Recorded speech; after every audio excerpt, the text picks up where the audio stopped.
Sir, सूचना मिली थी कि गवंडी बैगनवाड़ी में एक रॉबरी का मामला सामने आया है। उस बारे में क्या कुछ कार्रवाई हुई है, क्या कहेंगे सर? ये रॉबरी का मामला है, वो मोबाइल चोरी का है। मोबाइल रॉबरी किया था। एक उसमें कंप्लेनेंट है, वो अपने घर जा रहा था, सोनापुर रोड से, बैंगनवाड़ी से सिग्नल से आके जा रहा था। उसके पीछे से 4 जन आए। उसमें से एक ने उसका मोबाइल खींचा, दूसरे ने उसको चबाड़ दे दी। उसको धक्का मुक्की करके वो चारों लोग मोबाइल लेके उधर से फरार हो गए। उसके बाद वो तुरंत इधर आ गया। उसका बाद में उसके कंप्लेंट पे हमने तुरंत डिटेक्शन चालू किया।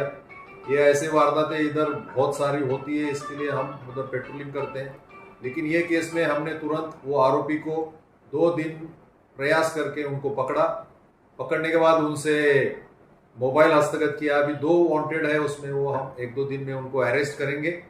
और ये पूरा का डिटेक्शन करने का है। डिटेक्शन ऑफिसर्स और उसके जो अमलदार स्टाफ है, उन्होंने पूरा 2 दिन दिन रात प्रयास करके ये आरोपी को पकड़ा है। सर, जो आरोपी पकड़े गए हैं, क्या उनमें और जो फरियादी है इनमें कोई जान पहचान थी, या ये चेंज इनका काम ही यही है?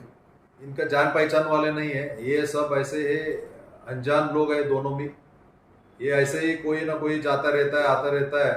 उसका मोबाइल खींचो, कुछ बैग खींचो, ये पूरा का पूरा इलाका में ऐसा ही है। तो क्या इनके ऊपर बहुत वारदात हो चुकी है, इसके लिए हम उनके ऊपर नजरअंदाज नहीं कर सकते। उनके ऊपर सर्वेलेंस रहता है हमेशा। तो ये सारी चीजें वो क्या नशे के लिए करते हैं कि बेचना है आगे जाकर मोबाइल और फिर नशे का सामान लेना है? नशे के लिए तो नहीं, हमने पूछा उनको तो बोलते हमारा दिन की जो स्पेंड है उसके लिए हमको कैश लगता है, सिगरेट पीना है, दारू पीना है। तो ये ऐसे वारदातें करते रहते हैं। और ये मोबाइल वगैरह चोरी करके तुरंत मार्केट में जाके किधर बेच देते हैं, कैश मिलता है, उसके ऊपर वो उनका दिन चलता है। सर, ऐसे लोगों से सतर्क रहने के लिए क्या मैसेज देंगे जनता को? मैसेज ऐसा देना है कि पब्लिक भी जाते वक्त, आते वक्त, घर से, काम से थोड़ा अलर्ट रहना चाहिए। आगे पीछे कौन है, क्या नहीं है। नहीं तो ये क्या है, अचानक से गाड़ी में से आते, पीछे से आते, बातें करते रहते, तो अपन अलर्ट नहीं रहते, तुरंत फोन खींच लेके जाते, पता भी नहीं चलता है।